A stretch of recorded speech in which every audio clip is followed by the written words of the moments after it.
யாவரையும் இயேசுவின் நாமத்தில் நான் மிகவும் அன்போடு நான் வரவேற்கிறேன். கர்த்தர் மிகவும் நல்லவர். சந்தோஷமா இருக்கீங்களா? நல்ல கரங்களை தட்டி நாம் தேவனை துதிப்போம். I love you so much. நான் அதிகமாய் நேசிக்கிறேன். கர்த்தர் உங்களை குறித்த பெரிய அற்புதமான திட்டங்களை வைத்திருக்கிறார். வருஷத்துக்கான வாக்குத்தத்தத்தை வைத்து தொடர்ந்து நாம் அதில் மறைந்திருக்கிற பொக்கிஷத்தை நாம் பார்ப்போம். தேவனுடைய வசனம் விலையேற பெற்றது. பொன்னை விட வெள்ளியை விட விலையேற பெற்றது. அது பசும் பொன்னிலும் மிக சுத்தமானது. இச்சிக்கப்படத்தக்கது ஒன்றும் அதற்கு நிகரானதே கிடையாது. இந்த வார்த்தை திசை தெரியாமல் குழப்பத்திலே சிக்கி இருக்கும் போது அடுத்த அடி எப்படி வைப்பது என்ற மனநிலையில் பாதிக்கும் பொழுது இந்த வசனம் என் கால்களுக்கு தீபமும் நான் செல்லும் வழியெல்லாம் அது வெளிச்சமாக இருக்கு. ஆகவே இந்த வார்த்தையை உங்களோடு பேசுவதிலே நான் மிகவும் மகிழ்ச்சி அடைகிறேன். ரொம்ப சந்தோஷமா இருக்கேன். கர்த்தர் உங்களை அதிகமாய் ஆசீர்வதிப்பாராக. இந்த வருடத்துக்கான வாக்குத்தத்தம் கர்த்தர் சொன்னார், ஒரு உச்சிதமான ஒரு விடுதலை, ஒரு மேன்மையான ஒரு விடுதலை. இஸ்ரவேல் ஜனங்கள் கர்த்தர் அவர்களை விடுதலையாக்கி வெளியே கொண்டு வந்தார். இருக்கிறதிலே சிறந்த இடத்தை அவர்களுக்கு கொடுப்பேன் என்று சொன்னார். சொல்லும்போது சொல்கிறார், உச்சிதமான கோதுமை மணியினாலும் பழைய திராட்சை ரசத்தினாலும் பூமியின் விளைச்சல் உள்ள பாலும் தேனும் ஓடுகிற ஒரு இடத்தை நான் உங்களுக்கு கொடுக்கிறேன். அது குறைவே இல்லாம ஒரு மிகுந்த ஆசீர்வாதமான ஒரு சுகமான ஒரு வாழ்வு. இப்போ யோவான் நமக்கு கடிதத்தில் எழுதும்போது சொல்றாரு, பிரியமானவனே, உன்னுடைய ஆத்மா வாழ்கிறது போல எல்லா விதத்திலும் வாழ்ந்து. அப்ப the spiritual prosperity ரொம்ப முக்கியம். Spiritual prosperity lead you in worldly prosperity. ஆனால் உலக பிரகாரமான செழிப்பு மட்டும் இருந்தால் அந்த செழிப்பு அதனோடு வேதனை கலந்ததாக இருக்கு. ஆனால் தேவனுடைய ஆசீர்வாதத்தில் வேதனையே கிடையாது. மிக ஒரு நிறைவான நல்ல ஒரு வாழ்வை தேவன் நமக்கு ஏற்படுத்தி கொடுத்து. ஆனா இந்த ஜனங்க என்ன பண்ணாங்கன்னா, இந்த செல்வத்தையும் ஆசீர்வாதத்தையும் அடைந்த பிறகு கொஞ்சம் கொஞ்சமா ட்ரிஃப்ட் ஆயிட்டு போயிட்டாங்க, விலகிட்டாங்க. நல்லா என்ன நடந்ததுன்னு பாத்தீங்கன்னா, அந்த தேசத்துல ரொம்ப பெரிய பிரச்சனை ஆயிடுச்சு. தாங்கள் இருந்ததெல்லாம் இழந்துட்டாங்க, இன்னொருத்தையும் எடுத்துக்கிட்டாங்க. அதில் அவர்கள் செய்யற வேலைகள் விவசாயம் தான் அப்ப பண்ணிட்டு இருந்தாங்க. அந்த விவசாயம் சரியா வரல, ஏன்னா மழையும் சரியா இல்லை, சாபமாயிடுச்சு. அது கொஞ்சம் முளைச்சு அதுல ஏதாவது அறுவடை பண்ணலான்னு பார்த்தா அதுல 4 விதமான பூச்சிகள் அதை அழிச்சு போடும்.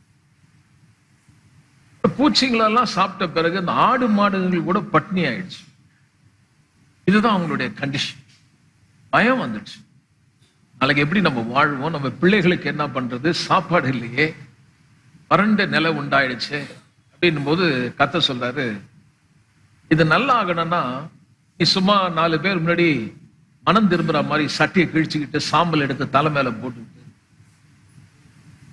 ஒரு மனம் திரும்புற மாதிரி நடிக்காத, இருதயத்தை கிழி. சில நேரம் நமக்கு இந்த ரியல் ரிப்பென்டன்ஸ் என்பது ரொம்ப முக்கியங்க. உண்மையான ஒரு மனம் திரும்புதல். நம்ம கர்த்தர் ஆசீர்வதிச்சு நம்மளை உயர்த்த உயர்த்த கொஞ்சம் கொஞ்சமா நம்ம தேவனை விட்டு விலகி போகாதபடி ரொம்ப கவனமா இருக்கணும். இந்த ஜனங்களுக்கு எப்படி ஒரு ஹீலிங் கொடுத்தாருன்னா, God is not in the business of partial healing. ஒரு பாதி ஒரு மாதிரி விடுதலை, ஒரு சுகத்தை, காயத்தையும் வேதனையும் அப்படி செய்யறது இல்லை. டெம்பரரியா பிக்ஸ் பண்றது கிடையாது. ஒரு நிரந்தரமா ஒரு நல்ல விதத்துல நமக்கு விடுதலை கொடுக்கிறதுக்கு ரொம்ப அற்புதமான ஒரு தெய்வம். இந்த செய்தியில சில சின்ன introduction. He removes what destroys. எது நம்முடைய வாழ்க்கையை அழித்துக் கொண்டிருக்கிறதோ அதை நம்மை விட்டு நீக்குவார். அதுதான் நம்ம இங்க பார்க்கிறோம். சொல்றாரு, இந்த பூச்சியை, இந்த 4 விதமான பூச்சிகள் அத பாத்தீங்கன்னா அவர் சொல்றாரு, பெரிய சேனையாகிய வெட்டுக்கிளி, பச்சை கிளி, முசுக்கட்டை பூச்சிகள், பச்சை புழுக்கள், பட்சித்த வருஷங்களை விளைவை திரும்ப நான் உனக்கு கொடுப்பேன். இப்படி வந்த விளைச்சல் எல்லாம் கெடுக்குது பாருங்க. அந்த எந்த காரியம் கெடுக்குதோ, எது உன்னை அழிக்குதோ அதை நான் உன்னை அழிக்கிறேன், அதை அழிக்கிறேன்ற. எப்ப தெரியுமா? நம்ம மனம் திரும்பும். அப்ப நமக்கு இந்த 3 காரியம் ரொம்ப முக்கியம். நான் தொடர்ந்து இதுல இருந்து நான் பேச போறேன். Removed, renewed, restored. காரியங்கள் நம்மை விட்டு அகற்றப்பட வேண்டியதை அகற்றி, பிறகு தேவன் நம்முடைய வாழ்வில் ஒரு புதிய நிலைக்கு கொண்டு வரும்படி புதுப்பித்து, முன்பு இருந்ததை விட பல மடங்கு மீட்பை கொடுத்து, இதுவரை கண்டிராத பெரிய பெருக்கத்தை இந்த வருஷத்துல கண்டிப்பா நீங்க.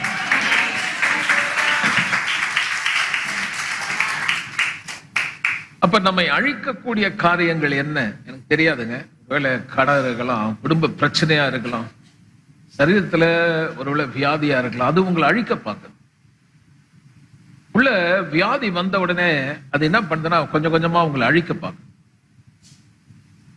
ஆனா கதை சொல்ற, அதை நான் அழிக்கிறேன். எந்த வியாதி உன்னை அழிக்கும்படி வந்ததோ அந்த வியாதியை உன்னை விட்டு நான் எடுத்து போடும்படி அந்த வியாதியை அழித்து போடும். எந்த வறுமையும் தரித்திரம் உன்னை அழிக்கும்படி பார்க்கிறதோ கர்த்தர் சொல்ல, அதை உன்னை விட்டு அகற்றி போடும். And second thing I wanted to tell you, God removes what broken.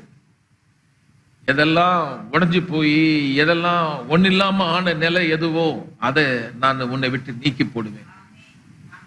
எதை நீ இழந்தாயோ அதை நான் உனக்கு திரும்ப மீட்டு தருவேன். பிரச்சனை என்னன்னா, many people want restoration without removal. வாழ்க்கையில சில காரியங்கள் அகற்றப்பட வேண்டிய காரியத்தை அவங்க எடுத்து போடுறதில்லை. ஆனா திரும்பவும் ஏதாவது ஒரு நல்லது நடக்காதா, ஒரு திரும்ப நான் கட்டி எழுப்புவாரா என்ற ஒரு விதத்துல இருக்காங்க. And renewal without surrender.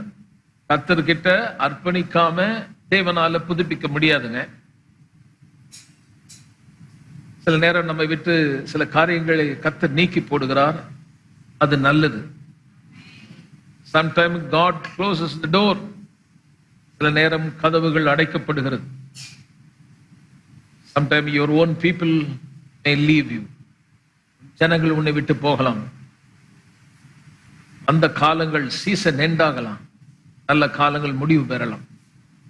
இதெல்லாம் சில நேரத்தில் நமக்கு கொஞ்சம் பெயினா இருக்கும், கஷ்டமா இருக்கும். ஆனா ஒரு நல்ல செய்தியை நான் சொல்றேன், என்ன நடந்தாலும், கர்த்தருடைய பிள்ளைகளுக்கு ஏற்படுகிற எந்த தீங்கா இருந்தாலும் சகலமும் நன்மைக்கு ஏதுவாக நடக்கும்.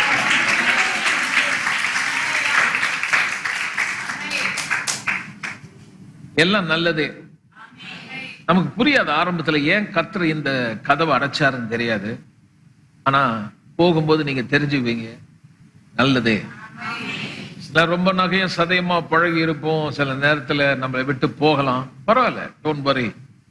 ஜனங்கள் உங்களை விட்டு போனாலும் நான் சொல்லுகிறேன், தாய் மறந்தாலும் மறக்காத ஒரு தேவன்.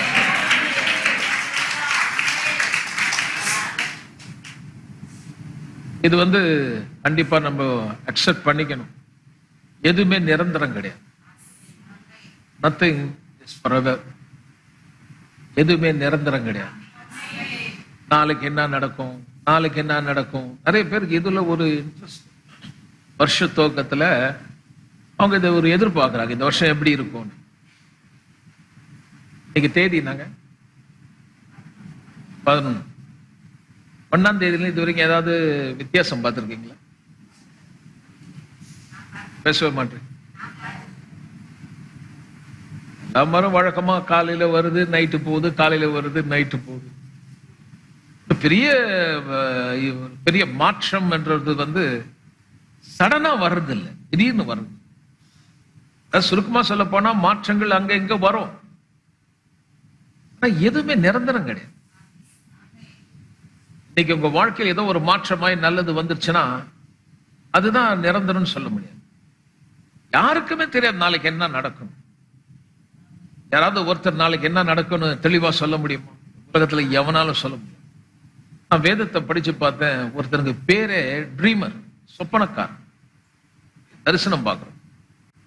ஆனா பாவம், அவனுக்கே நாளைக்கு என்ன நடக்குதுன்னு தெரியல. அவங்க அப்பா வந்து அவங்க அண்ணனை போய் பார்க்கறதுக்கு பாலாடை கட்டிய கொடுத்து சாப்பாடை கொடுத்து அனுப்புறாரு. போய் பாருடா, அண்ணங்க போனாங்க வேலைக்கு, எப்படி இருக்காங்கன்னு தெரியல, போய் பார்த்துட்டுமான்னு. தரிசனக்காரனாச்சு, எனக்கு தெரியணும் இல்ல, தெரியல பாரு. போறான். போன பிறகு பாத்தீங்கன்னா அவனை கொண்டு போய் குழியில போட்டு அவனை சாகடிக்க பார்த்து மிகப்பெரிய ஒரு துன்பத்தை அந்த அவருடைய 14 வருஷம் அவன் ரொம்ப கஷ்டத்தை அனுபவிச்சு ஏகப்பட்ட பாடுகளை அந்த மனுஷன் கடந்து போனான். அதுக்கு பிறகு அவன் சொல்றான், நீங்க எனக்கு தீமை செய்ய பார்த்தீங்க, ஆனா கர்த்தர் இதெல்லாம் அவருடைய தீர்மானத்தின்படி நம்ம இங்க வந்திருக்கோம், நடந்ததெல்லாம் நன்மைக்கு. சில நேரம் நீங்க நல்லா ஜெபிக்கிறவங்களா இருக்கலாம், கர்த்தர் ஆராதிக்கிற ஜனங்களா இருக்கலாம், சில வெளிப்பாடுகள் உங்களுக்கு கிடைக்கலாம். அதை நீங்க சொல்லும் போது அவங்க வாழ்க்கையில் அது நடந்திருக்கும். ரொம்ப ஆச்சரியமா இருக்கும். அவங்க கேட்பாங்க, இவ்வளோ கரெக்டா ஜெபம் பண்ணி சொன்னீங்க சிஸ்டர், அப்படியே நடந்தது பிரதர், உங்களுடைய நீங்க சொன்ன மாதிரி என் வாழ்க்கையில் நடந்தது அப்படின்னு சொல்லுவாங்க. ஆனா நீ பிரச்சனை சந்திக்கும் போது அவங்க ஒரு கேள்வி கேட்பாங்க, ஊருக்கெல்லாம் ஜெபம் பண்ணி சொன்ன உனக்கு ஏன் இந்த கெதி? அதான் நான் உங்களுக்கு சொல்ல விரும்புறேன், யாருக்குமே நாளைக்கு என்ன நடக்கும் தெரியாது. எல்லாத்துலயுமே ஒரு குறை இருக்கு. தீர்க்கதரிசனம் சொல்றதுல ஒரு குறை இருக்கு. ஆனா குறையே இல்லாத ஒண்ணு இருக்குன்னா தேவனுடைய வசனம் மட்டும்தான் குறைவே. So I tell you, love this word and give priority to the word. வசனத்துக்கு நீங்கள் முதலிடம் கொடுங்கள். ஆமென். அதுதான் இப்ப நம்ம பார்க்க போறோம். எபிரேயர் 2ஆம் அதிகாரம் 1வது வசனத்துக்கு நம்ம போலாங்க. எபிரேயர் 2ஆம் அதிகாரம் 1வது வசனத்துக்கு இங்கிருந்து சில காரியத்தை நான் உங்களுக்கு எடுத்து காட்ட போறேன். எப்படி கர்த்தர் சில காரியங்களை நம்மளிருந்து நீக்கி புதுப்பித்து மிகப்பெரிய ஒரு உயர்வை அல்லது சிறப்பான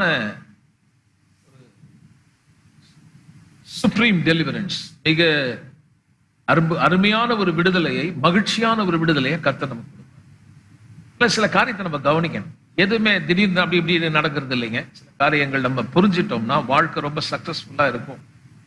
அதுக்கான வழிமுறைகளை, பிரின்சிபிள, சில பிரமாணங்களை வேதம் கத்துக் கொடுக்குது. So if you learn the principle, I tell you, your life will be very easy. கணக்குல கூட பாத்தீங்கன்னா ஒரு ப்ராப்ளத்தை சால்வ் பண்ணனா அதோடைய ஃபார்முலா தெரிஞ்சா ஈஸியா நீங்க சால்வ். ரொம்ப கஷ்டம், பக்கமா போகும் அதை சால்வ் பண்ண. ஆனா அந்த ஃபார்முலா யூஸ் பண்ணும்போது ரொம்ப ஈஸியா நம்ம சால்வ் பண்ணிடும், நிறைவு பண்ணிடும். அதே மாதிரி வாழ்க்கைய நீங்க கர்த்தர் என்ன பிரமாணத்தை கொடுத்திருக்காரு, அதோட ஃபார்முலா என்ன, அதோட பிரின்சிபல் என்ன நம்ம தெரியறது இல்லை. எப்பவே பிரச்சனை வந்தோடனே அப்படியே முட்டி போட்டு ஜெபம் பண்ண ஆரம்பிச்சிடறாங்க. ஜெபம் பண்ண எல்லாம் சரியாயிடும்.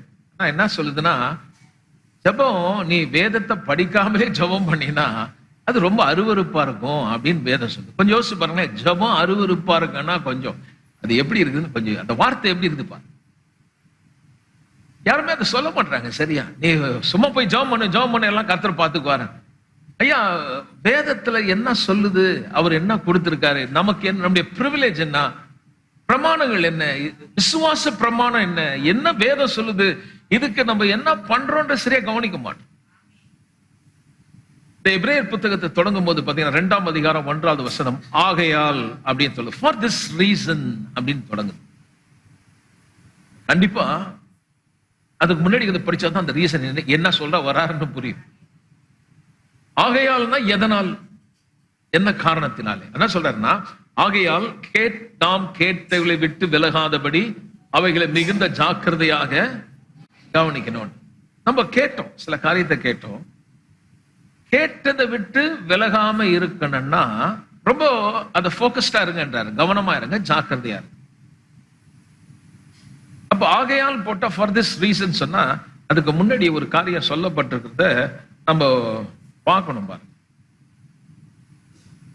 விலகாமல் இருப்பதை குறித்து சொல்றாரு. இந்த விலகுதல் பாத்தீங்கன்னா ஸ்மால் நெக்லெக்ட்ஸ், சின்ன காரியம், லைக் மிஸ்ஸிங் த சர்ச். இதெல்லாம் வந்து டக்குன்னு நடக்கிறது இல்லை பாருங்க. ஜெபம் பண்றோம், அது கூட அப்படியே மெதுவா குறைஞ்சிருது.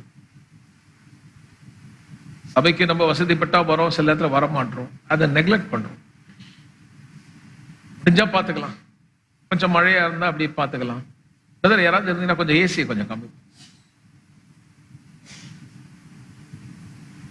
முடிஞ்சா பாத்துக்கலாம், போலாம். அது நம்ம அதை வந்து ரொம்ப போக்கஸ் கவனிக்க மாட்டோம், சரியா அதுக்கான இம்பார்ட்டன்ஸ் கொடுக்க மாட்டோம். ஒரு காலத்துல ரட்சிக்கப்பட்ட புதுசுல நம்ம எப்படியெல்லாம் சபைக்கு வருவோம், ஆராதிப்போம், வேதத்தை படிக்கிறோம், ஜெபத்துல ஒரு ஆர்வம் இருந்துச்சு. ஆனா இன்னைக்கு நம்முடைய வாழ்க்கையில் நிறைய நன்மைகள் வரும் பொழுது நம்ம அப்படிதான் இருக்கோமா கொஞ்சம் செக் பண்ணி பாருங்க. ரொம்ப முக்கியமா நமக்கு தெரிய மாட்டேது, மெதுவா ட்ரிஃப்ட் ஆகி போகுது அப்படியே. இப்ப இது ஒரு முக்கியமான ஒரு காரணம் பாருங்க. இந்த படகு வந்து கடல்ல இருக்கும்போது இல்ல ஒரு இதுல இருந்ததுன்னா, அந்த ஹேங்கர் இல்லைன்னா அது மெதுவா தண்ணி அடிக்கும் போது அது கொஞ்சம் இங்க இருக்கிற மாதிரி இருக்கும், கொஞ்ச நாள் பொதுவா வேற எங்கேயோ போயிடும். அந்த மாதிரி நம்முடைய வாழ்க்கை நமக்கு வந்து கொஞ்சம் கொஞ்சமா விலகி போகுதுங்க. லாஸ்ட் ஃபோக்கஸ், தேவனுடைய வார்த்தையை கவனிப்பதுல நம்ம அப்படியே குறையுது. உலக பிரகாரமான வார்த்தையை கேட்கறதுக்கு ரொம்ப ஆர்வமா இருக்கிறோம், நிறைய நேரம் ஸ்பெண்ட் பண்றோம். We collect so much information, we give real time, the quality time for the worldly things. கடவுளுடைய காரியங்கள் வரும்போது அவ்வளவா நம்ம கவனிக்கிறது இல்லை, நேரத்தை கொடுக்கறது இல்லை. ஆரம்ப நாள்ல சுவிசேஷத்தை கர்த்தர் அப்போஸ்தலர்களை கொண்டு அனுப்பி வைக்கிறார். ஐரோப்பியாவுக்கு போறாங்க. ஆஸ்திரியா போலான்னு சொல்லும்போது கர்த்தர் ஐரோப்பா போன்ற யூரோப் போய் வார்த்தையை அறிவிச்ச பிறகு ரொம்ப வேகமா வசனம் விருத்தியான பிறகு இந்த நாடு ரொம்ப செழுமையாயிடுச்சு, பணக்கார நாடாயிடுச்சு. அந்த மிஷினரி எந்த ஊரெல்லாம் போய் வசனம் சொன்னாங்களோ அந்த ஜனங்க தேவனுடைய ஆசீர்வாதத்தை பெற்ற பிறகு அமெரிக்கா மிஷினரியால தோற்றுவிக்கப்பட்ட நாடு பணக்கார நாடாச்சு. பணம் செல்வெல்லாம் வந்த பிறகுங்க கோயிலுக்கு போறதுக்கு நேரம் இல்லாம ஆயிடுச்சு. கர்த்தருடைய வார்த்தையை கேட்கறது டைம் கொடுக்கல. அப்புறம் மெதுவா எடுத்தோடனே செய்யல பாருங்க, மெதுவா கோயில் போறதை நிறுத்தினாங்க. ஸ்கூல்ல இருந்து பைபிள் எடுத்துட்டாங்க. ஸ்கூல்ல பைபிள் இருந்ததெல்லாம் வேணான்னு சொல்லி எடுத்துட்டாங்க. இன்னைக்கு அந்த நாடோட நிலைமை பாத்தீங்கன்னா, கர்த்தருடைய சுவிசேஷம் சொல்லிக் கொண்டிருந்த நாடெல்லாம் இன்னைக்கு இருள் தேசத்துக்கு. இப்ப நம்ம ஊர்ல கர்த்தருடைய வசனம் நிறைய அறிவிச்சு, அதுவும் பொதுவா சவுத் இந்தியாவில சுவிசேஷம் பரவுவதனால இன்னைக்கு இந்தியாவிலே நீங்க நல்ல வளர்ச்சி உள்ள நாடு பாத்தீங்கன்னா சவுத் பக்கம் தான் நல்ல வளர்ச்சி இருக்குது, நீங்க பார்க்க முடியும். இப்ப நம்ம நல்லா இருக்கிறோம். உண்மையா ஆனஸ்டா சொல்றேன், ஒரு 40 years முன்னாடி நம்முடைய economy so poor, really we were living in poverty.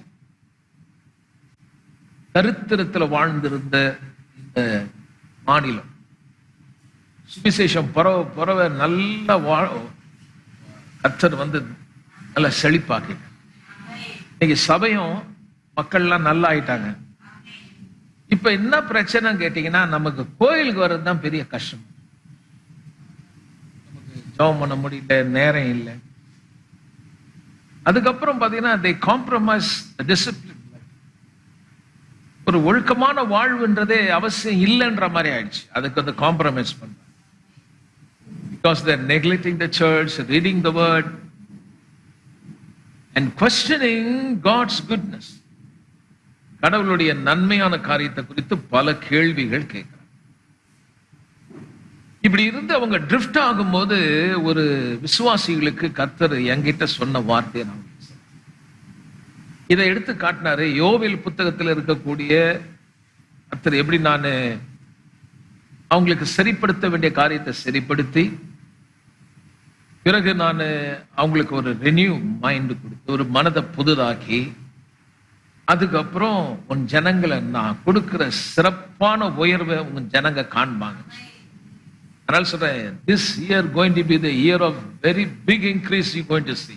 மிகப்பெரிய பெருக்கத்தை நீங்க பார்க்க போறீங்க. நம்முடைய வாழ்க்கையில ஒரு பெருக்கம் வர்றதுக்கு முன்னாடி முதலாவது நமக்கு தேவையானது ஃபவுண்டேஷன் ரொம்ப முக்கியங்க. நிச்சயமா நீங்க எல்லாம் நல்லா இருக்க போறீங்க. ஆனா அந்த நன்மையான வாழ்வு உங்களுக்கு எடுத்துடக்கூடாது. அதை சரியான விதத்துல வாழ கத்துக்கணும். ஆமென். சரி, இப்ப இவங்களுக்கு இந்த வசனத்தை எடுக்கும் போது அவர் சொன்னாரு, நாம் கேட்டவளை விட்டு விலகாதபடி எல்லாம் சொல்லலாம். சோ 3 காரியம் இங்க இம்பார்ட்டன்ஸ் கொடுக்கிறாரு. இந்த புத்தகத்தை எழுதினவர் 3 காரியத்தை சொல்றாரு. கேட்டவைகள் லிசன், விட்டு விலகாதபடி கவனிக்கணும் அப்படின்னு சொல்லும்போது கன்சிடர்.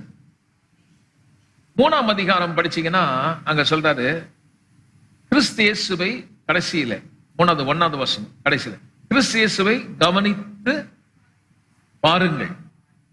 அப்போ கேளுங்க, கவனிங்க, கண்ணு முன்னாடி இயேசுவை நிறுத்திக்கிங்க.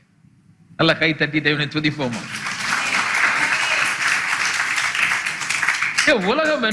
உலகம் என்பது ஒரு லேக் கிடையாது. அதாவது ஒரு குட்டை, ஏரி, குளம் மாதிரி கிடையாது. It's like a river. ஓடிக்கிட்டே இருக்கும். ஒரு ஆமென் சொல்லுவோமே. வாழ்க்கை எப்படிங்க ஓடுதுங்க? ஏதோ ஒண்ணு ஓடுதுன்றான் பாத்தீங்களா? என்னது ஓடினாவது? வாழ்க்கை என்பது ஒரு ஓட்டம். எல்லாருக்கும் ஒரு ரிவர் மாதிரி அது ஓடிக்கிட்டே இருக்கும். நீங்க அதுல ஓடும்போது இதுல பாத்தீங்கன்னா சில மரம் விழுந்து காஞ்சி போன அந்த பார்க் அது மிதந்து போகும். செத்து போன இலைங்க மேல மிதந்து போகும். செத்து போன மீனுங்க தண்ணி மேல மிதந்து போகும். அதாவது உயிர் இல்லைன்னா அது போற போக்கிலேயே போகும். உலகம் என்பது ஒரு வாழ்க்கையில பல காரியங்களை இழுத்துட்டு போகுது. பாவத்துக்கு நேரா, உலக வழிபாடுகளுக்கு நேரா, பல காரியத்துக்கு நேரா அதை நம்மளை கூட்டிட்டு போகும்போது கர்த்தர் சொல்றாரு, நீ அந்த பாதையில போவாதே, எதிர் நீச்சலை நீந்த கத்துக்கோ. உலகத்தின் பேட்டர்ன் நம்ம பின்பற்றாம இயேசுவையே நோக்கி பாருங்கள். எபிரேயர் 12ஆம் அதிகாரத்துல படிச்சீங்கன்னா அவர் சொல்றாரு, ஏசி கொஞ்சம் நிறுத்துப்பா. உட்கார்ந்து இருக்காங்க, நாம அந்த கோட்லாம் போடுறோம், எனக்கு நல்லா இருக்குது. உலகத்துல நம்ம பார்க்க வேண்டிய காரியம் சொல்றாரு, உன்னை சுற்றி நெருங்கி நிற்கிற பாரங்களையும் பாவத்தையும் தள்ளி உங்க விசுவாசத்தை தொடங்கின இயேசுவை பார்த்து எல்லாம் சொல்லுங்க. அப்போ இது ரொம்ப முக்கியமானது. என்னன்னா நம்ம கேட்கணும், வசனத்தை கேட்கணும், கவனிக்கணும், அதை கண்ணு முன்னாடி நிறுத்தணும். இயேசு நான் சொல்ல, வருத்தப்பட்டு பாரம் சுமக்கிறவர்களே நீங்கள் எல்லாரும் என்னிடத்தில் வாருங்கள், நான் உங்களுக்கு. எல்லாருக்கும் நல்லா தெரியும். அதுக்கு எடுக்கிற வசனம் தான் நம்ம சரியா கவனிக்கல. அதை படிப்போம். அதை படிங்க, பார்க்கலாம். மத்தேயு 11ஆம் அதிகாரம் 28வது வசனம் படிங்க. எடுத்துட்டீங்களா? ஓகே, நானே படிச்சேன். எல்லாரும் என்கிட்ட வாங்கன்றாரு. பிறகு நான் சாந்தமும் மனத்தாழ்மையுமாய் இருக்கிறேன், என் நுகத்தை உங்கள் மேல் ஏற்றுக்கொண்டு என்னிடத்திலே கற்றுக்கொள்ளுங்கள், அப்பொழுது உங்கள் ஆத்துமாக்களுக்கு. முதல்ல சொல்ல, இளைப்பாறுதல் வேணும்னா என்கிட்ட வந்தா உனக்கு நுகமே இல்லைன்னு அர்த்தம் இல்ல. உனக்கு இந்த உலகத்துல என்னுடைய நான் உனக்கு ஒரு நுகத்தை வைக்கிறேன், உன் மேல ஒரு வெயிட் இருக்கும். அது எப்படின்னா அது ரொம்ப உன்னை வருத்தப்படுத்தாது. என் நுகம் மெதுவாயும் என் சுமை, என் லோடு உனக்கு ஈஸியா இருக்கும். இது என்ன நீங்க படிக்கும் போது உங்களுக்கு புரியுதான்னு தெரியல, நான் சொல்றேங்க. நல்லா வாழணும்னா, கர்த்தர் பிரியமா இருக்குன்னா நியாய பிரமாணம்னு ஒண்ணு கொடுத்தாரு. கர்த்தர் தான் கொடுத்தாரு. அப்ப நியாய பிரமாணம் சொன்னா நியாயமாய் வாழும்படியான, ஒழுக்கமா வாழறதுக்கான கட்டளை. கிட்டத்தட்ட பாத்தீங்கன்னா இந்த 613 கட்டளை அது ஈஸி கிடையாது, ரொம்ப அது பாரமா இருந்துச்சு. தெரியும், அவங்களை குற்றப்படுத்துச்சு. இந்த கட்டளை அவங்கள டாமினேட் பண்ணுச்சு. அது அவங்கள பரிசுத்தமானது, ஆனா அந்த பரிசுத்தத்தை கொடுக்கல. அந்த கட்டளை நீதியை குறித்து சொல்லுச்சு, ஆனா நீதியை கொடுக்கல. அந்த கட்டளை ஆவிக்குரியது, ஆனா என்ன ஒவ்வொரு தடவை மாம்சத்துக்குரியன்னு தான் காட்டுச்சு. அப்போ இந்த கட்டளை எனக்கு உயிரை கொடுக்கல, ஆனா நியாயமா அந்த கட்டளை உயிரை கொடுக்கணும், ஆனா அந்த கட்டளை என்ன மரணத்துக்கு நேரம் கொண்டு போயிடுச்சு. அப்போ அந்த கட்டளை ரொம்ப பாரமா இருக்கு. இயேசுநாதர் சொல்றாரு, என்கிட்ட வந்தீங்கன்னா அந்த சுமை உங்களுக்கு லேசா தான் இருக்கும். இப்ப நான் ஏகப்பட்ட கட்டளை கொடுக்கல. நான் உங்களுக்கு சில கட்டளை என்னன்னா, நான் சொல்ற வார்த்தைய கேட்கணும். சொல்லுங்க. அப்புறம் கவனிக்கணும். சொல்லுங்க. கேட்கணும். ரெண்டாவது கவனிக்கணும். என்ன பிரச்சனை வந்தாலும் பிரச்சனையை பார்க்காம வசனத்தை பார்க்கணும். பாருங்க, இதுதாங்க இப்ப கஷ்டமா இருக்குது. இது ஈஸி, இது கஷ்டமா? கேட்கறது கஷ்டமா? நீங்க கேட்டு பாருங்க. கோயிலுக்கு வர்றதுக்கு எதுக்கு வரும்? கேட்கறதுக்கு வரும். ஈஸியா இருக்கா கஷ்டமா இருக்கா? இல்லையே, அதானே இல்ல. கொஞ்சம் மழை பெய்யட்டும், கொஞ்சம் தான் இருக்கட்டும், அடுத்த வாரம் பார்த்துக்கலாம். Even though it is very easy, but we don't consider like that. I heard many times the people, they say, Pastor, when I wanted to come to the church, demon is standing against me. He is opposing me. அவன் எதிர்த்து நிக்கிறான் pastor. கோயிலுக்கு போலாம் நினைச்சா வீட்டுல பிரச்சனை. என்ன மாதிரி பேசுறாங்க பாருங்க. அதாவது இருக்கிறதுலே கஷ்டமானது என்னன்னா கோயிலுக்கு போறது. ரெண்டாவது பாருங்க, இருக்கிறதுலே கஷ்டமானது என்ன கேட்டு பாருங்க, ஜெபம் பண்ண முடியலன்றான். ஜெபம் பண்ணா தூக்கம் வருதான். என்ன உங்களை என்ன பண்ண சொன்னாருமா? என்ன பண்ண, என்ன இது, என்ன உங்களுக்கு கஷ்டமா? அவர் சொல்றாரு, நான் சொன்னது உனக்கு கஷ்டம் தான், இல்லைன்னு சொல்லல. ஆனா சுமை ரொம்ப பெரிய சுமை கிடையாது. It is easy. இத யோவான் சொல்லும்போது சொல்றாரு, இந்த கட்டளை பழைய ஏற்பாட்டுல பாரமா இருந்தது, ஆனால் என்னைக்கு இயேசுவை சொந்த தெய்வமா ஏற்றுக்கொண்டீங்களோ அந்த கட்டளைகள் நமக்கு பாரமானவைகள் அல்ல.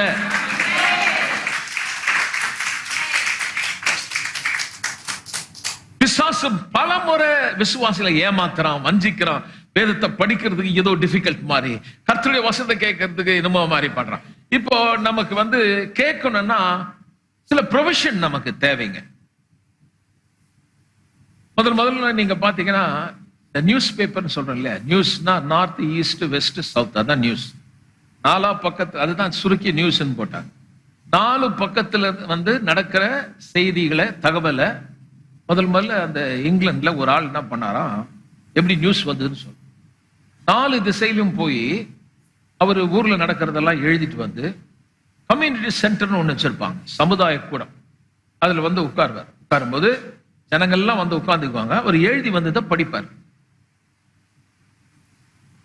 அப்போ அதுக்கு ஒரு காரியம் தேவைப்படுது, ஒரு பேப்பர் தேவைப்படுது.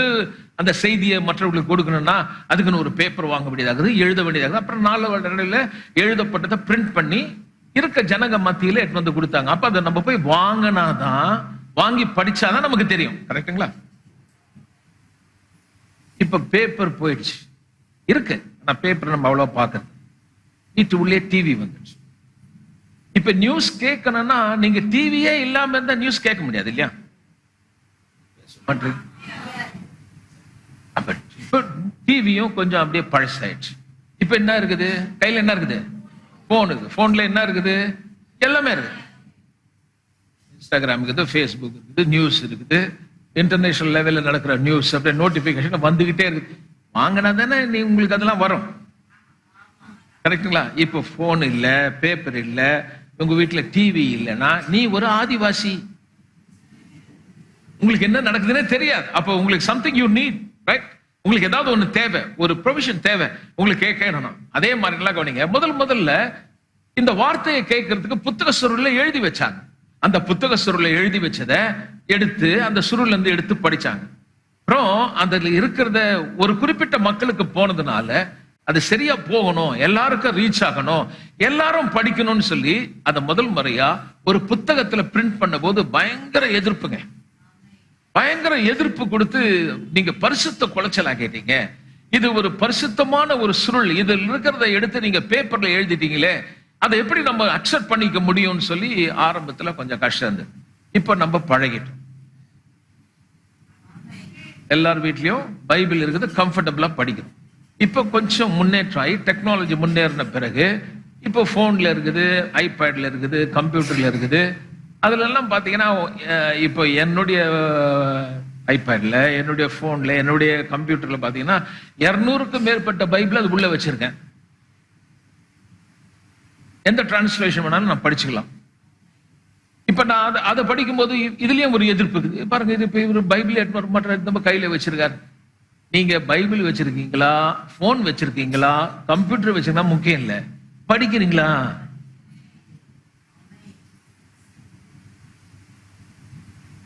வேத புத்தகம் இருக்குது, பரிசுத்த புத்தகம் வாரத்துக்கு ஒரு தடவை தான் எடுப்பாங்க, படிக்கிறது எல்லாம் கிடையாது.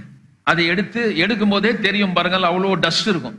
அதை அப்படி தட்டிட்டு அதை எடுத்துட்டு வந்து கோயிலுக்கு வந்துட்டு முடிச்சு வீட்டுக்கு போன உடனே எங்க எடுத்தோமோ பத்திரமா வச்சுட்டு, ஏதாவது ஒரு பேய் கனவுல வந்துச்சா கடகடன்னு ஓடி போய் அந்த பைபிள் எடுத்து தலையின கீழே வச்சுக்கிறது. ஐயா, இங்க யாராவது அப்படி இருந்தீங்கன்னா கொஞ்சம் கவனிங்களேன். இதெல்லாம் உங்க ஒரு கிறிஸ்துவ வாழ்க்கையே கிடையாது. இதுல நீங்க சில காரியங்கள் கேட்பது மிக அவசியம். அப்போ நம்மளுடைய இன்வால்வ்மெண்ட், நான் செய்ய வேண்டிய சில காரியம், நான் என்ன பண்ணணும்? நானா பைபிளை படிச்சா புரிஞ்சா பரவாயில்லையே, அதுக்குன்னு கர்த்தர் ஒரு பாஸ்டரை ஏற்படுத்தி சில காரியங்கள் உங்களுக்கு போதிக்கிறதுக்கு ஒரு கட்டடத்தை கட்டி சேரை போட்டு ஜனங்க வந்து உட்காரத்துக்கு ஒரு இடத்தை கொடுத்தா, நீ வீட்லயே உட்கார்ந்து தோசை மாவு வச்சு சுட்டுக்கிட்டு உட்கார்ந்துட்டு இருந்தீங்கன்னா எப்படி ஆசீர்வாதம் வரும்? சில சபை கூடுதலை விட்டு விடுகிறது போல நீங்கள் விட்டு விடாதபடி சபைக்கு வந்து வார்த்தையை கேட்கணும். ஏன் வந்து நான் வார்த்தையை கேட்கணும்னா, எனக்கு வசனமே தெரியாம நான் ஜெபம் பண்ணேன்னா அந்த ஜெபம் அருவருப்பா இருக்கும். இப்ப உதாரணத்துக்கு நான் எத்தனை தடவை சொல்லியிருக்கேன், நீங்க உதாரணத்துக்கு இப்ப ஒரு கேக் செய்யணும்னு வச்சுங்க, யூடியூப்ல நீங்க யாரோ ஒரு, இப்ப நான் எடுக்கிறவங்க எல்லாம் டாக்டர், எடுக்கிறவங்க எல்லாம் ஷெஃப், யூடியூப்ல கத்து கொடுக்குறான், வேற லெவல். அவன் சொல்ற மாதிரி செய்தா கடைசியில கேக் விவிக்க மாதிரி வந்து இறங்குது. அந்த மாதிரி இன்னைக்கு சபைகள்ல பாத்தீங்கன்னா எல்லா இடத்துலயும் வார்த்தை சொல்ற வார்த்தை தப்பு தப்பா சொல்லி பேய், கட்டு, மந்திரம், அமாவாசை அங்க போய் உட்காந்துருக்கான். கிறிஸ்துவானவர் நமக்கு என்ன செய்தார் என்பதை விவரமா தெரிஞ்சு அதை புரிஞ்சு, உனக்கு என்ன கொடுக்கப்பட்டிருக்கிறது, கிறிஸ்து யார் என்பதை குறித்து for this reason அப்படின்னு தொடங்குறாரு. இப்ப நான் காட்டுறேன் பாருங்க.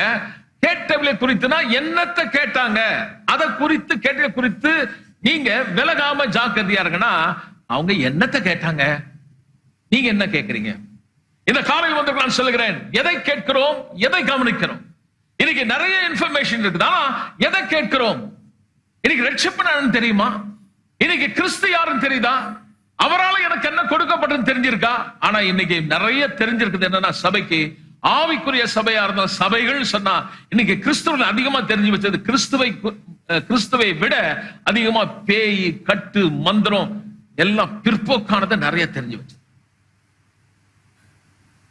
இன்னைக்கு கிறிஸ்துவின் வழியாக எனக்கு என்ன கொடுக்கப்பட்டது, சிலுவை ஏன் என்ன செய்தார், அவர் யார் என்பதை குறித்து தான் எபிரேயர் புத்தகத்தில் எழுதுறாரு. நம்ம அங்க போலாம். இந்த வாரம் ஃபர்ஸ்ட் டேங்களா, மெதுவா போலாம். இந்த ப்ராமிஸை நம்ம அப்படியே தோண்டி தோண்டி பார்க்க போறோம். புதையல் மாதிரி இருக்குங்க, ரொம்ப சூப்பரா இருக்கும். நல்லா கை தட்டி தேவனை துதிப்போமா.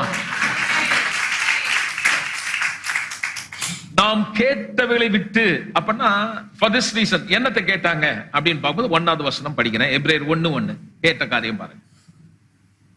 பூர்வ காலங்களில் பங்கு பங்காகவும் வகை வகையாகவும் தீர்க்கதரிசிகள் மூலமாய் பிதாக்களுக்கு திருவுளம் பற்றின தேவன். படிக்கும்போது புரியுதா? உடனே 2வது வசனம் போயிடுவோம் இல்லையா? பொதுவா அப்படிதான். இந்த மாதிரி தமிழ்லாம் நமக்கு சரியா புரிய மாட்டேன். நம்ம ரொம்ப தொலைவு போயிட்டோம். ஹலோ, தமிழ் மொழி எவ்வளோ மாறி போச்சு. புதை பொருள் ஆராய்ச்சியாளர்கள்லாம் எப்படி கண்டுபிடிப்பானா, எந்த வருஷம்னா, இப்ப இருக்கிற பிள்ளைங்க தமிழ் எப்படி எழுதுறாங்க பாத்தீங்களா? இங்கிலீஷே அப்படியே தமிழ்ல எழுத டைப் பண்ண. அப்ப என்னன்னு பார்த்தா 2017, 16, 2014 கண்டுபிடிச்சிடலாம். அது எதாவது கிடைச்சுனாவோ அந்த காலத்துல இப்படிதான் பிள்ளைங்க இருந்திருக்காங்க, தமிழ இங்கிலீஷ்ல டைப் பண்ண. தமிழ்ல ரொம்ப மாறி இருக்கு. இப்ப திருவுளம் பற்றினார்னா அது என்னன்னா பேசினார். இப்ப நான் படிக்கிறேன் பாருங்க. பூர்வ காலம், ஒரு காலத்துல தமிழே நான் மொழி பெயர்க்கிறேங்க, தமிழுக்கு மொழி பெயர். பூர்வ காலம் போட்டுக்கல, முற்காலத்துல, ஒரு காலத்துல பங்கு பங்கா வகை வகையா தேவன் யார் என்பத, அந்த கர்த்தர் யார், தேவன் யார் என்பத தீர்க்கதரிசியின் வழியாக நமக்கு முன்னாடி வாழ்ந்த தாத்தா பூட்டனுங்களுக்கெல்லாம் கர்த்தர் பேசினாரு, தீர்க்கதரிசி வழியா பேசினார்.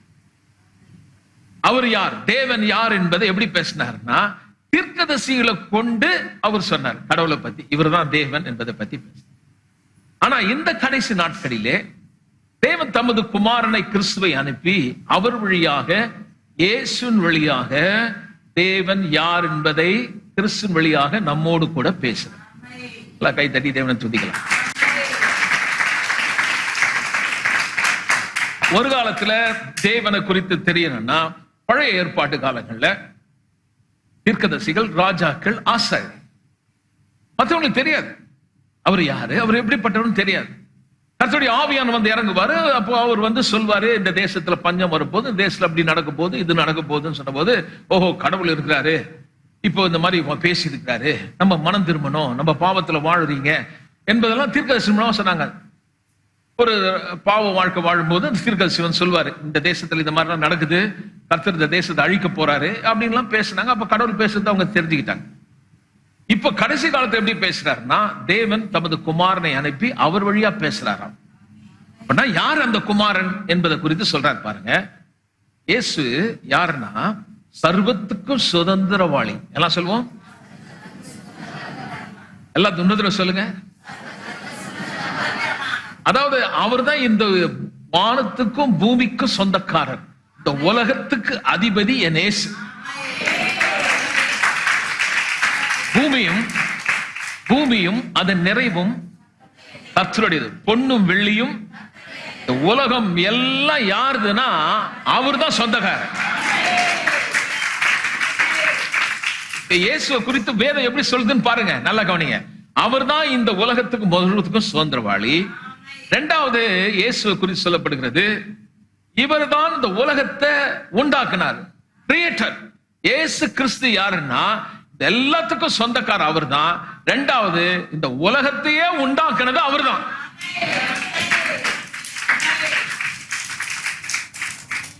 அடுத்து சொல்றாரு, இவர் காண முடியாத அதர்சனமாய் ஆவியாய் இருக்கிற தேவனுடைய மகிமையின் பிரகாசமும், அவருடைய தன்மை என்பதுக்கு பார்க்கல, நமக்கு தெரியாது, அத ரெப்ளிகா அப்படியே சொரூபமா இருக்கார். அது சுருக்கமா சொல்லப்போனா, காணப்படாத தேவனுடைய மகிமையின் பிரகாசம் தற்சுரூபம். அவரை பார்த்தா தேவனை பார்க்க. தேவன் யாருன்னா இயேசுவை பார்த்தா தெரிஞ்சுக்கலாம், அவர் தான் தேவன். அடுத்து சொல்லுது, சர்வத்தையும் தம்முடைய வல்லமையுள்ள வார்த்தையினாலே தாங்குகிறவர், சஸ்டெயின் பண்றார், வசனத்தினாலே தாங்குகிறார். அடுத்தது, நம்முடைய பாவங்களை நீக்கும் சுத்திகரிப்பை உண்டு பண்ணினார். இந்த உலகத்துல இவர் யார் என்பதை குறித்து, அதுக்கு முன்னாடி தேவன் யார் என்பதை குறித்து தீர்க்கதரிசி சொன்னாங்க. ஆனா இப்ப அவர் யார் என்பதை குறித்து சொல்லுது. அந்த எந்த பாவம் நம்மளை தேவனை விட்டு பிரிச்சு போட்டுச்சோ அந்த பாவத்தை நம்மை விட்டு நீக்கும்படி வேதம் சொல்லுகிறது, பாவத்தை நம்மை விட்டு சுத்திகரிக்கும்படி. அசுத்தமான அந்த பாவம் சொல்வது நீங்க செய்த பாவம் இல்ல, நல்லா கவனிங்க. ஆதாம் வழியாக வந்த பாவம் நமக்குள்ள இருந்தது. அந்த பாவத்தை நம்மிலிருந்து எடுத்து போடும்படி, பாவத்தை மூடல, he didn't cover the sin, he wiped away, கழுவி சுத்திகரித்து. அப்போ ஒரு காரியத்தை தண்ணி ஊத்தி கழுவிட்டோம்னா அங்க இல்ல. அதே மாதிரி நல்லா கவனிங்க, பாவ கரையை நம்ம விட்டு எப்படி கழுவினார்னா, அவருடைய சொந்த ரத்தத்தை சிந்தி உன்னுடைய பாவத்தை, என்னுடைய பாவத்தை, நம்முடைய கரையை நம்ம விட்டு நீக்கிட்டார். சுத்திகரிப்பை உண்டு பண்ணி உன்னதத்துல மகத்துவம் உள்ள தேவனுடைய வலது பார்சத்திலே எல்லாம் சொல்லும் உட்கார்ந்தார். It says he finished the work and he said, வேலை முடிந்தது. எல்லாம் சொல்லுவோம். இப்ப இவர் யாருன்னா நமக்கான வேலைகள் எல்லாவற்றையும் செய்து முடித்தார். எல்லாம் சொல்லுவோம், தேவன் எல்லாவற்றையும் செய்து முடித்தார். அப்போ வேதம் சொல்லுது, நமக்காய் என்ன இருந்ததோ, எது செய்ய வேண்டுமோ அல்லாஹ் காரியத்தை அவர் செய்து முடித்தார். நாலாவது, இவர் தேவ தூதரை பார்க்கிலும் விசேஷித்த நாமத்தை தரித்து கொண்டாரே. அப்போ தேவ தூதர் சொல்லும்போது என்னத்தை சொல்றாங்கன்னா, சீனாய் மலையில மோசே கிட்ட வந்து தூதர் வழியாக அந்த கட்டளை பெற்றார்கள் என்று எழுதியிருக்கு. அப்போ மோசே அந்த கட்டளை வாங்கும் பொழுது, அந்த தூதர் வழியாக வாங்கும் பொழுது இவங்க அதை பெருசா பார்த்தாங்க, அங்க நிக்கவே முடியல. ஆனா இங்க சொல்லுது, அவரை விட, அந்த தூதனை விட இயேசு பெரியவர்.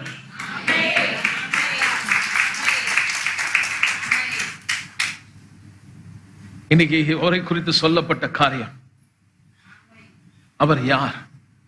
ஆதியிலே வார்த்தையாய் இருந்தவர். யோவான் 1:1 சொல்லுகிறது, ஆதியிலே வார்த்தை இருந்தது, அந்த வார்த்தை தேவனிடத்தில் இருந்தது, வார்த்தை, அந்த வார்த்தை மாம்சமாகி இந்த உலகத்திலே வந்தார். உலகத்துக்கு தேவன் தந்த அற்புதமான என்னன்னு பாத்தீங்கன்னா, decisive word அப்படின்றாங்க. அதாவது தீர்க்கமான ஒரு வார்த்தை. எல்லாம் சேர்ந்து சொல்லுவோம், ஒரு தெளிவான ஒரு வார்த்தை. புரியலன்னு சொல்ல முடியாது.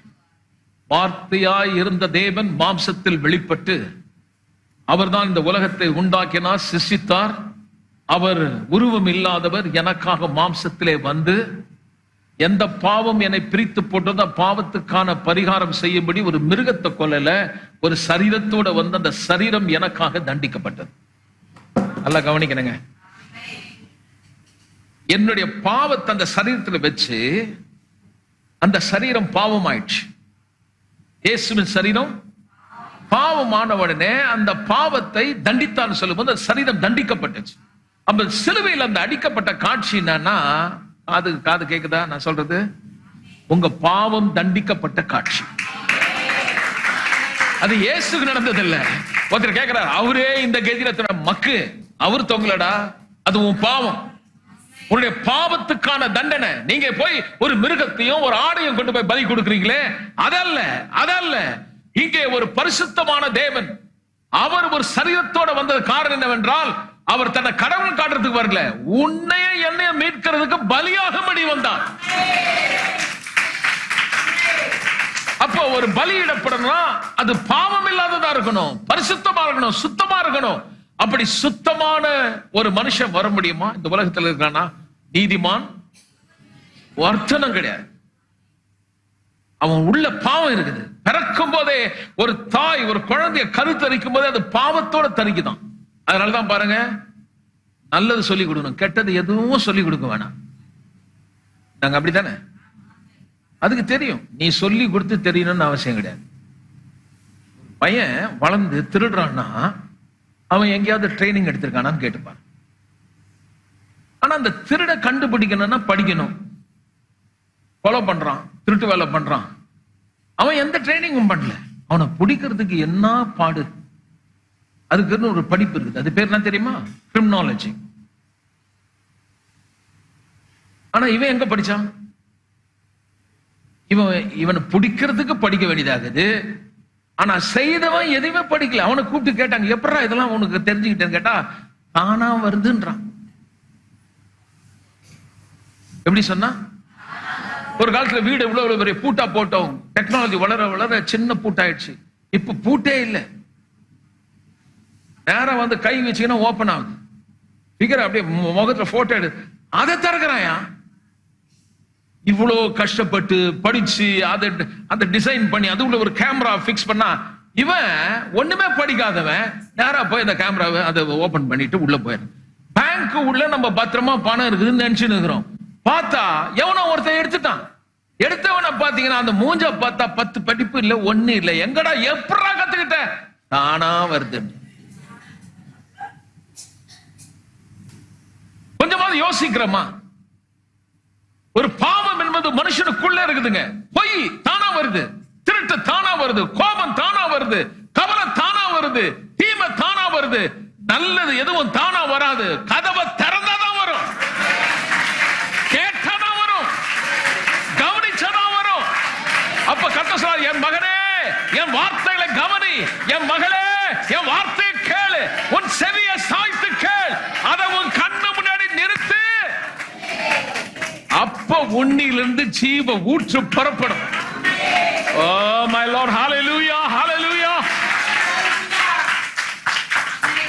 என் வார்த்தையை கேளு, கவனி, அதை உன் கண்ணு முன்னாடி நிறுத்திட்டினா ஒரு பெரிய அற்புதம் நடக்கும். உள்ள இருந்து சுகவாழ்வு தொடங்கும். அதான் கஷ்டமா. அது பாரமா இருந்தா என்கிட்ட வா, உன் பாரம் போயிடும். ஆனா நான் சொல்றது கொஞ்சம் நுகம்தான், அந்த சுமைதான், அது கொஞ்சம் ஈஸியா இருக்கும். அப்போ வர்றதும் படிக்கிறதும் ஜெபிக்கிறதும் it is not easy. I know that. கஷ்டம்தான். ஆனா இது ஈஸி, அவ்வளோ பெரிய பாரம் இல்ல. 613 கட்டளை பின்பற்றுற மாதிரி கிடையாது, ஈஸி தான். சொல்லுங்க. அதே நேரத்தில் கொஞ்சம் கஷ்டம் தான். சொல்லுங்க, ஈஸி தான், அதே நேரத்தில். அதனால்தான் சில பேர் வர்றதில்லை. வர்றதுக்கு நிறைய, ஒரு காலத்துல ஏமா வரலன்னு கேட்டா பஸ்ஸுக்கு காசு இல்லைன்னா பஸ் ஃப்ரீ, ஆனா வர்றது. காலையில எழுச்சி திங்கக்கிழமையான மாடா உழைச்சு கஷ்டப்பட்டு எல்லாம் செய்யறதுக்கு முடியுது, ஞாயிற்றுக்கிழமை எழுந்திருக்க முடியலையா? அந்த மாதிரி பொய்ய பார்த்திருக்கீங்களா? முடியல, பயங்கர ஒர்க்கா. உங்ககிட்ட தான் பேசிட்டு இருக்கேன், என்ன ஒர்க்கு சொல்லுங்க. உன் பிசினஸ் பண்ணிட்டு இருக்கீங்க உட்காந்துட்டு, கோச்சு கூட கோவப்படாதீங்க, ஓகே? கேமரால பார்த்துருந்தா உங்ககிட்ட தான் சொல்லிட்டு. என்ன கஷ்டம் உங்களுக்கு சொல்லுங்க, என்ன கஷ்டம்? அங்கிருந்து வர்றது உனக்கு கஷ்டமா இருக்கலாம், ஆனா வியாதி எவ்வளவு கஷ்டம், வறுமை எவ்வளவு கஷ்டம், சண்டை எவ்வளவு கஷ்டம், உலகத்துல போராட்டம் எவ்வளவு கஷ்டம்.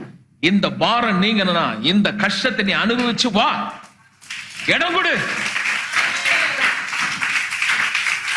சரி, ஒருவேளை பணம் நம்முடைய வாழ்க்கையெல்லாம் செட்டில் பண்ணா நல்லா தான் இருக்குங்க, பண்ண மாட்டேன். Money is good, but the money will not solve all your problem. பக்கத்துல சொல்லுங்க, பணம் எல்லா பிரச்சனையும் தீர்த்து வைக்காதுன்னு சொல்லுங்க. சிஸ்டர் ரொம்ப கஷ்டம் சிஸ்டர், இன்னும் ஒரு 5 லட்சம் வந்தா என் குடும்பமே செட்டில். நான் சொல்லட்டுமா உனக்கு, 25 லட்சம் வந்தா கூட நீ செட்டில் ஆக மாட்டேன், செட்டில் ஆக மாட்டேன். ஒரு காலத்துல 5000 ரூபாய் சம்பளம் வாங்கும்போது நீ என்ன தெரியுமா யோசிச்சிருப்ப? 10,000 வந்தா நல்லா இருக்கணும். 10,000 வந்து நம்ம யோசிச்சிருப்ப. 25,000 வந்தா நல்லா, 25,000 வந்து நம்ம யோசிச்சிருப்ப. 1 லட்சம் வந்தா நல்லா இருக்கும். 1 லட்சம் வந்த நம்ம யோசிக்கிற 10 லட்சம். நான் சொல்ல 25 லட்சம் வந்தா கூட நல்லா இருக்க மாட்டேன். ஆனா முதலாவது தேவனுடைய ராஜ்யத்தை நீதியை தேடி பாருங்கள். Give priority to God. கர்த்தரை தேடுங்கள். இந்த ஆண்டு துவக்கத்திலே சொல்கிறேன், உங்க வாழ்க்கையில சில காரியங்கள் ரிமூவ் பண்ணணுங்க. அதை நீக்காம, அதை விட்டு உங்களை விட்டு எடுத்து போடாம நன்மையானதை உங்களால பெற முடியாது பாருங்க. அப்போ இந்த இயேசு யாருன்னு சொல்லும்போது வார்த்தை சொல்லுது, கொலோசியர் 2ஆம் அதிகாரம் 9 படிங்க. Colossians chapter 2 and verse 9. If you have English Bible, Tamil புத்தகம் வச்சிருக்கவங்க கொலோசியர் 2ஆம் அதிகாரம் 9ஆம் வசனத்தை நம்ம படிக்கலாம். சீக்கிரம் படிப்போம். I'm going to finish now.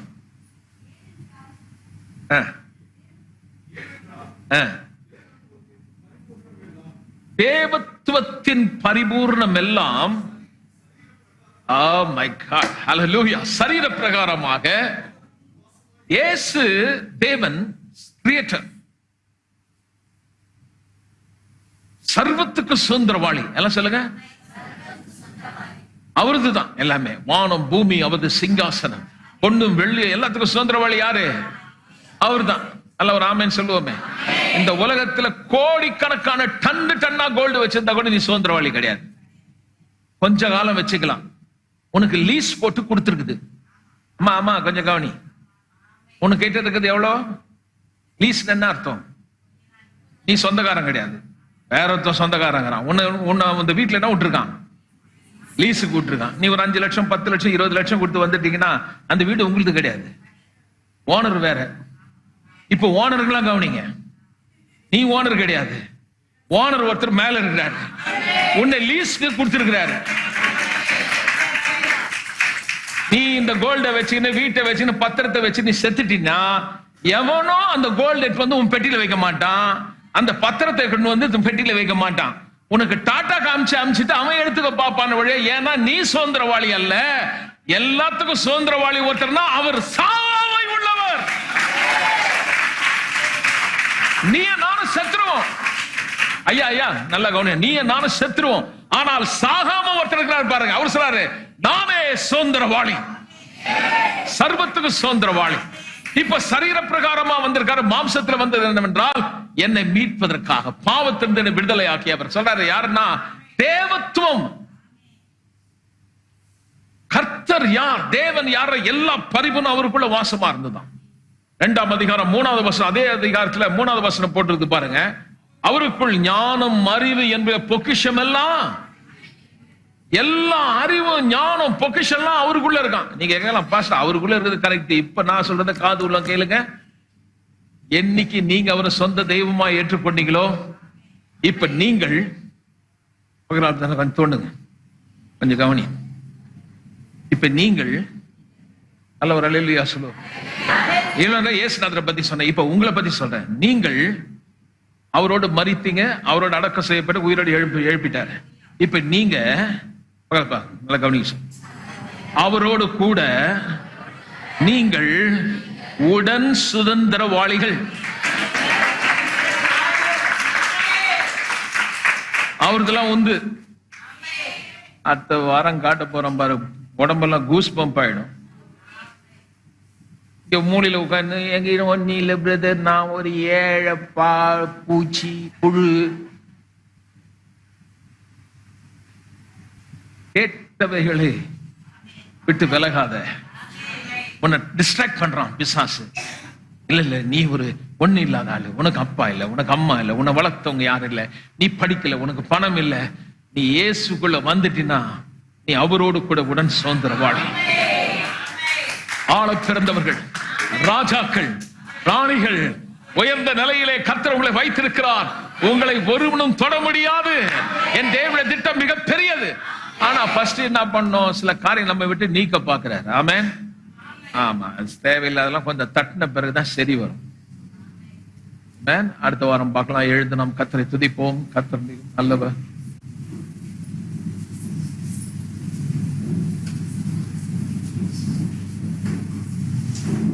சில நேரம் பிரச்சனையில போய் சிக்கிக்கிறோம் பாருங்க, சஃபகேட் ஆயிடும். கழுத்தை நெரிச்சு பிடிக்கிற மாதிரி இருக்கும் பிரச்சனை.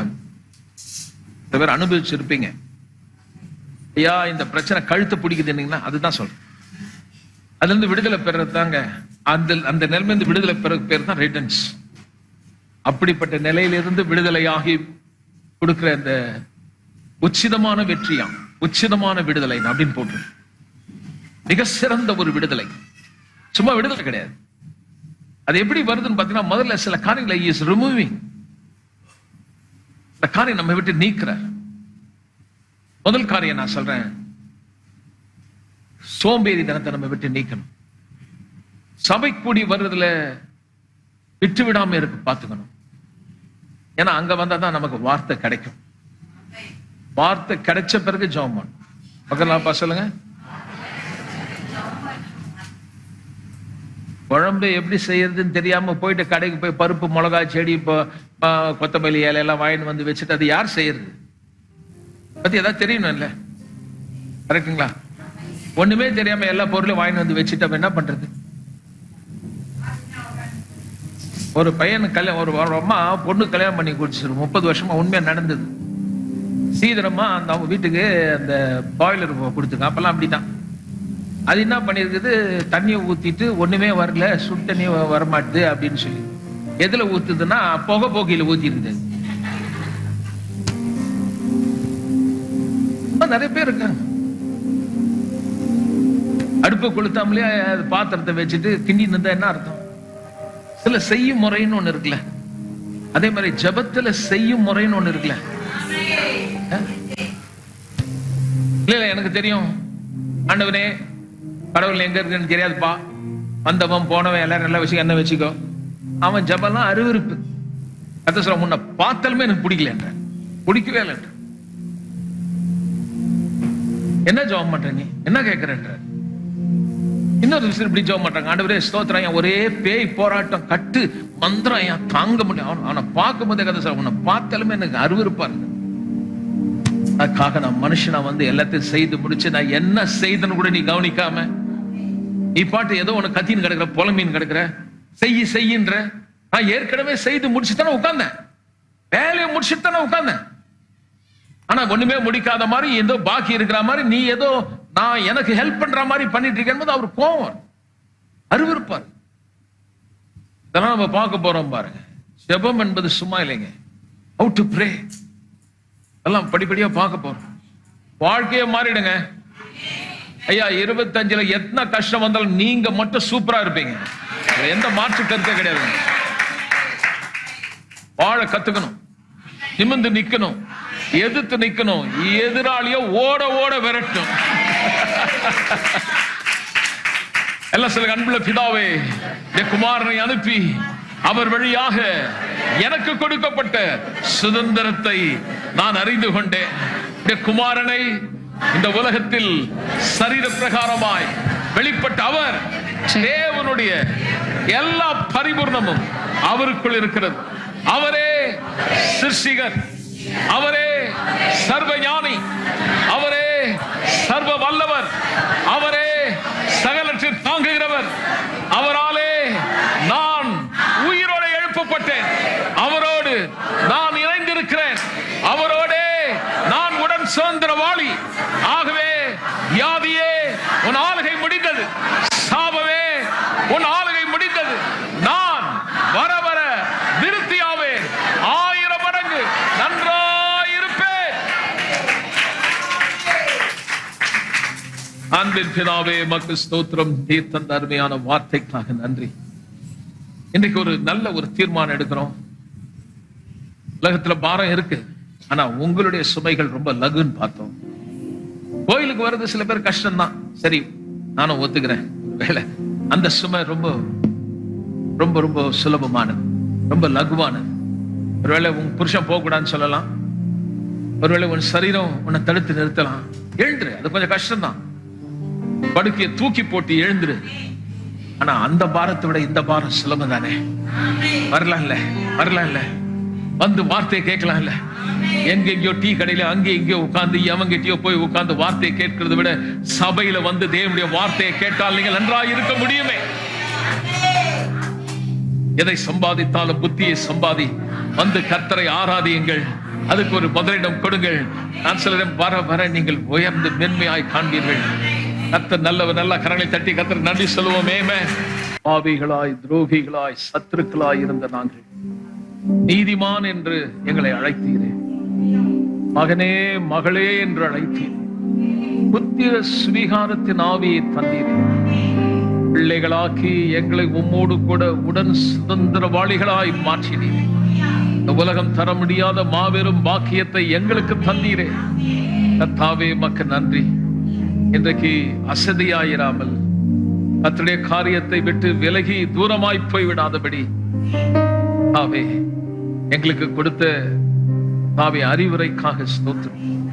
ஆவியானவர் கற்றுக் கொடுத்ததுக்காக ஸ்தோத்திரம். வாழ்க்கையில் முதன்மையானதை கேட்டவளை விட்டு விலகாதபடி ரொம்ப கவனமா இருங்கன்னு சொன்னீங்க ஆண்டவரே. அதை ஒரு பாடமாக நினைத்து போகிறோம். உலகத்துல பல காரியத்தை கேட்கிறோம், ஆனா உங்க வார்த்தை கேட்பதற்கு முதலிடம் கொடுக்க தேவையற்ற காரியங்களை கவனித்து விடுகிறோம். ஆனால் இன்றைக்கு தீர்மானம் எடுக்கிறோம், இல்ல வசனத்தையே கவனிப்பேன். அன்றைக்கு ஆபிரகாம் எப்படி தன் சூழ்நிலையை கவனிக்காம, சாராளுடைய கற்பம் செத்து போனதை கவனிக்காம வார்த்தையை கவனிச்சானே ஆண்டவரே. தாவே, அதையே கண் முன்பாய் நிறுத்தினானே. நாங்களும் அப்படியாய் வாழ எங்களுக்கு நீர் உதவி செய். இயேசுவின் நாமத்தில் ஜெபிக்கிறோம் நல்ல பிதாவே. ஆத்துமாவே கர்த்தரை ஸ்தோத்திரி. எல்லாம் சேர்ந்து சொல்லுவோம், என் ஆத்துமாவே கர்த்தரை ஸ்தோத்திரி.